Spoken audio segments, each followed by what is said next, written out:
preaching us.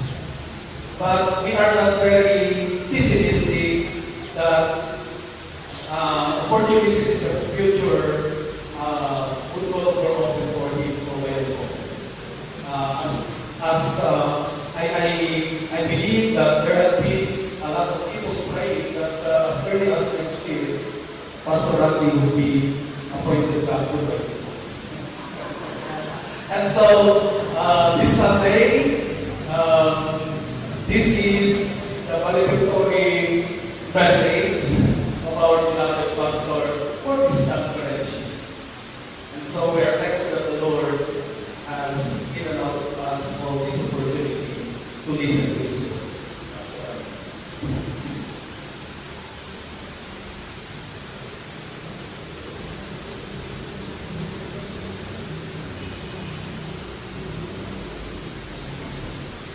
Good morning. Sa tapat po atin, ayaw po ang sinabi ni atin. Ito na po yung last Sunday na po ay bigay ng mensahe. Sapagkat on next Sunday, si Sir Danny Fernandez po ako mag-produce sa atin.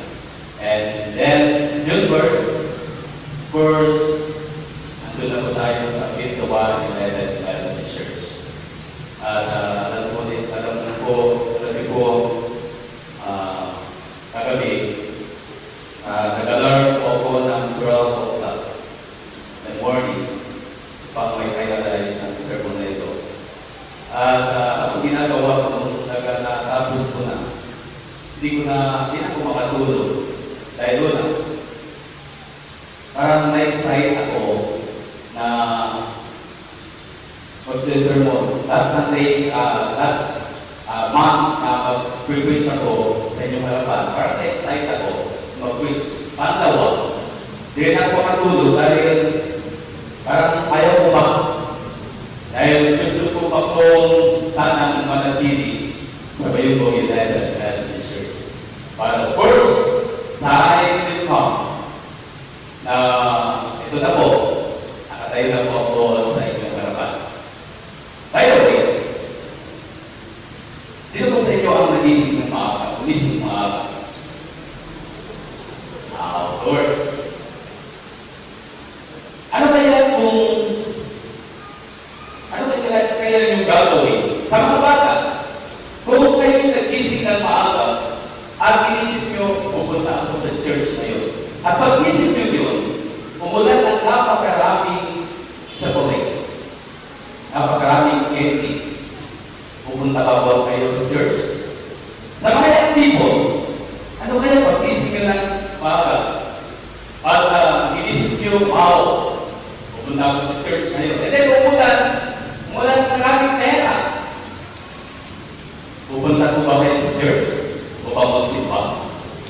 Sa mga himpaya,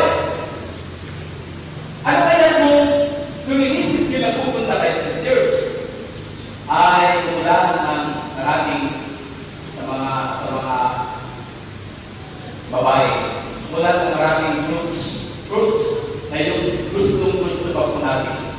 Gustong-gusto natin. Sa mga WCS, pag-isip natin ng maaga at then nag-visit tayo ng sa church, then umulan ng maraming napakasarap na tumahe na ating nununuhin. Pupunta po ba tayo sa church upang magsimba? And then sa mga UFM, ano kaya? Pag-isip natin ng maaga at pag-isip natin pupunta sa church ay biglang umulan ng alat. Pero ang alat na yun po yung alat na ginawa ni Jesus sa well of God. Pupunta po ba tayo sa church o inom na lang po tayo? But, brothers and sisters in Christ, I believe na dahil pumunta po tayo dito sa tahanan ng Panginoon ngayong umaga dito, I believe that the windows or the door from heaven will open to shower you an abundant blessing. Do you believe that? Naniniwala po ba tayo? First, ang text na binasa natin. And when you heard the word hope, what comes to your mind? And when you say the word hope, what are you trying to convey? Alam natin, kung ang isang tao ay lumayas o nawalay sa kanilang tahanan, wala po itong kasiguruhan ang kanyang buhay o ang kanyang pagtutunguhan. Pero kapag ang isang tao ay nasa loob ng mabuting tahanan, ay proteksyon ang kasiguruhan. Now, home can be a building, or it can be an entire community. It can be the center of activity, or it can just be the place where we are most comfortable. May mga ibang tao na sinasabi nila, home is where you hang your hat.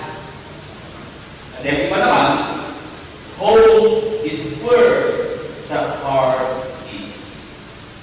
Therefore, brothers and sisters in Christ, we generally define the word home as a space of comfort, peace, and rest.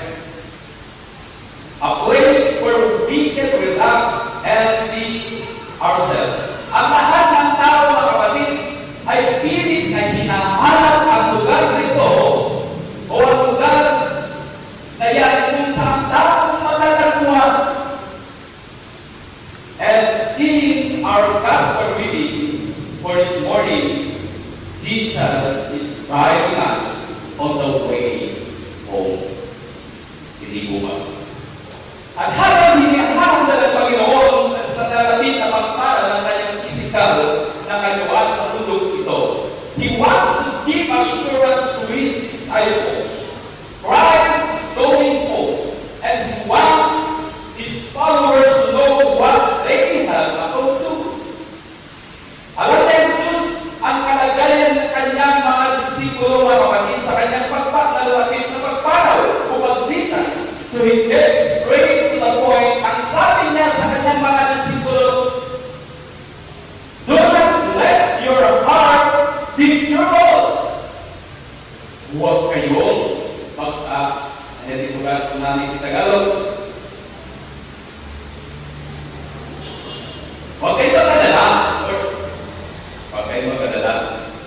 Do not let your hearts be troubled. Pero ang ating puso, mga kapatid, ay nagmumuring, hindi po ba? Kahit nababasa rin po natin ito, kahit sinasabi na Jesus sa atin, do not let your heart be troubled, ay nagmumuring po tayo. Bakit? Kasi po, minsan problema po natin ang ating financial. Problema po natin ang marital problem. Or ang ating trabaho, na-stress po tayo. For the sake of our family. Na-stress po tayo o nabanggoy po tayo sa ating medical issues. Whether our whole lives or the lives of people without. Hindi po ba, ang lahat ng ito'y mga kapatid, tanda yan ng ating katapuhan. Ang katapuhan nito ay nangangailangan ng tulong sa lumipang sa atin. So, He looks at the people He loves, believers, disciples, people just like us, and says to them, don't be troubled. Don't be troubled. At the susunod, the sentence, He gives us the key to freedom from the troubled heart. At sinabi ni Jesus mismo, abang sinabi niya, huwag kayo magkalala. Sabi ko niya, believe not. Believe also. Maniwala kayo sa Panginoon. Maniwala kayo sa akin. Yan ang exact solution ng ating pag-uwi, mga kapatid. Gusto ng Panginoon ng maging masaya. Gusto ng Panginoon na maging masaya tayo. Gusto ng Panginoon na masaya ka at kung saan ka masaya. And then of course, isuportahan ka. Diba? The words of Martin Luther, the father of Protestant Reformation. Wala na itusulat sa what does it mean to have love? Luther then goes to the answer his own question by saying, God is what you have your heart. In other words, the heart that is troubled is a heart that hung upon God. Kung tayo po'y nabumulit mga kapatid sa buhay natin ito, of course, saan na nakahati pa ng palataya ng network? Mga kapatid, all is where the heart is. Ang sabi ni Jesus, in my Father's home, there are many dwelling places. If it were not so, would I not told you that I go to prepare a home for you? And if I go and prepare a home for you, I will come again and will take you to myself, so that where I am, there you may be also. And you know the way home to the place I am going. Sinasabi ni Jesus na alam ng kanyang mga diskulo ang daan at kahit na po si Thomas. Nung nagtanong siya kay Jesus, how can we know the way? Which when Jesus responds with the widely quoted description himself, na kunahan, I am the way, the truth, and the life.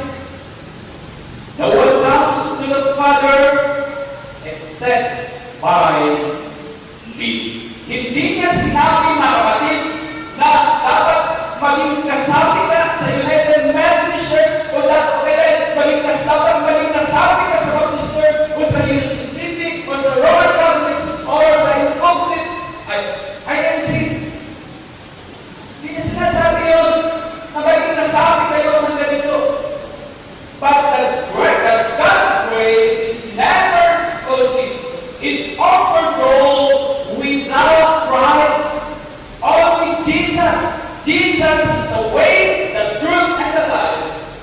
Isulat dahil itidalan, kapanin niya. Isulat dahil itidalan, itinapunto.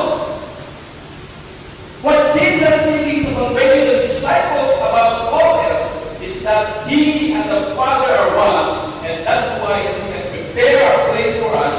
We need the Father. So what is this place that Jesus has prepared for us? Of course, it sounds like a house. Ang dali. A mansion. Mabalikin din.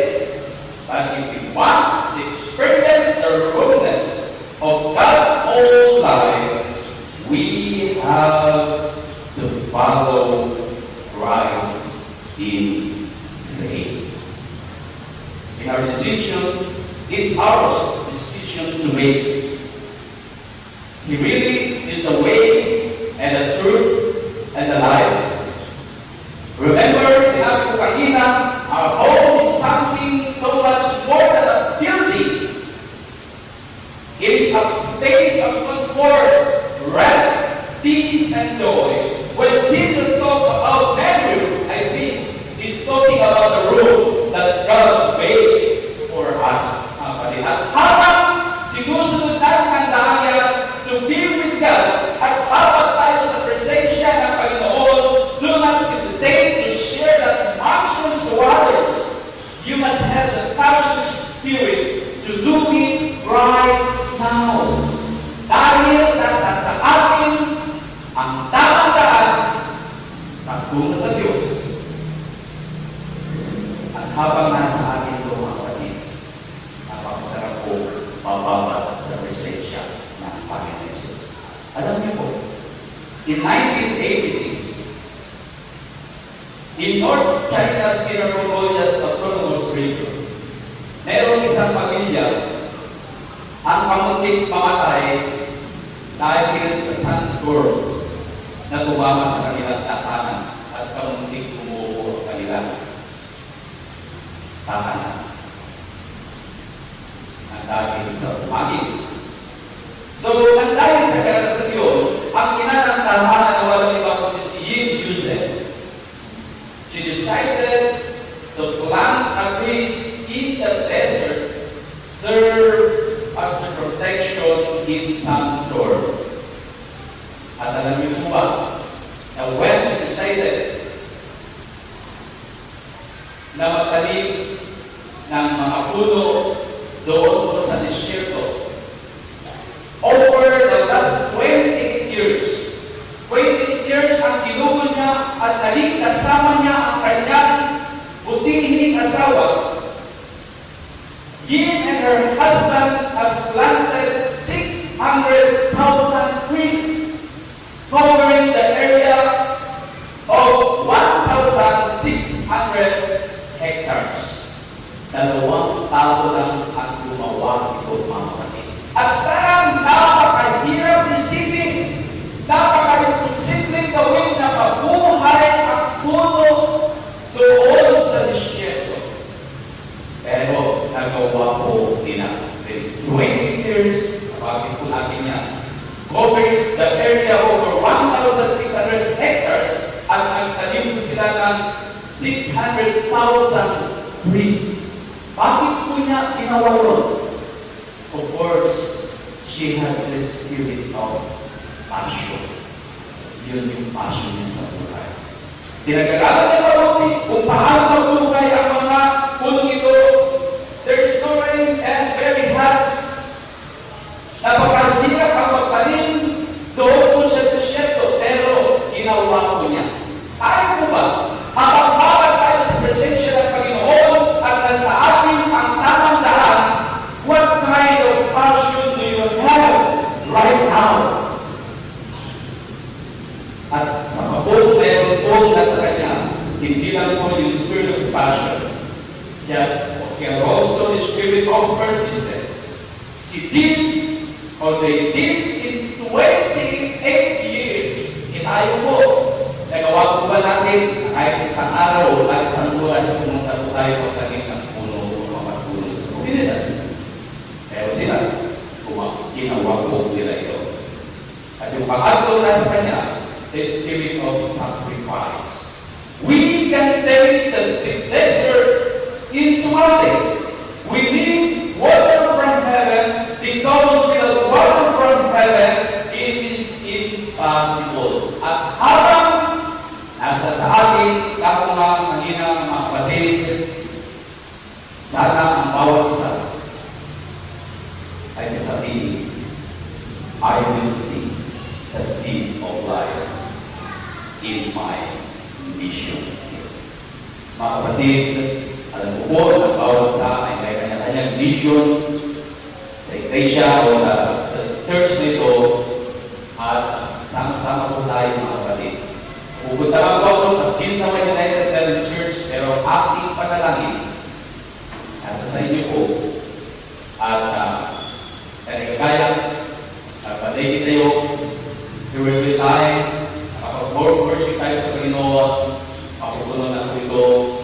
There will be a time na kami mga pastor, nakabilang na po ako doon mga kapatid, pagkag-usap po kami mga pastor, proud po kami magsabi na kayo po United Methodist Church is a growing church. Why? Because we have a way.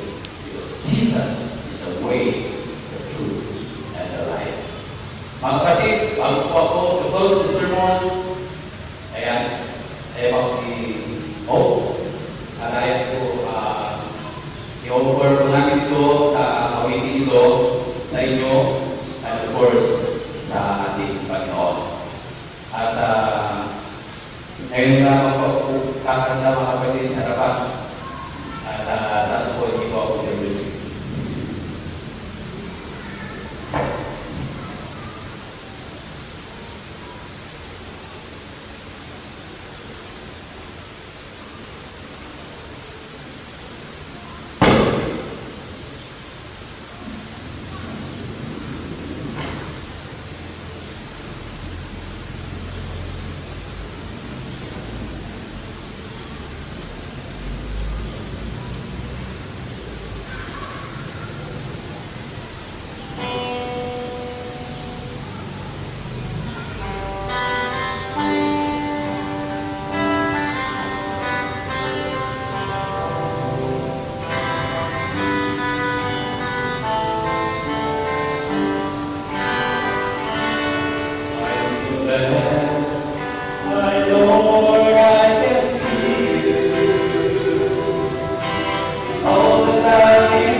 This is the word of God. At sana po ang pagpapala ng Diyos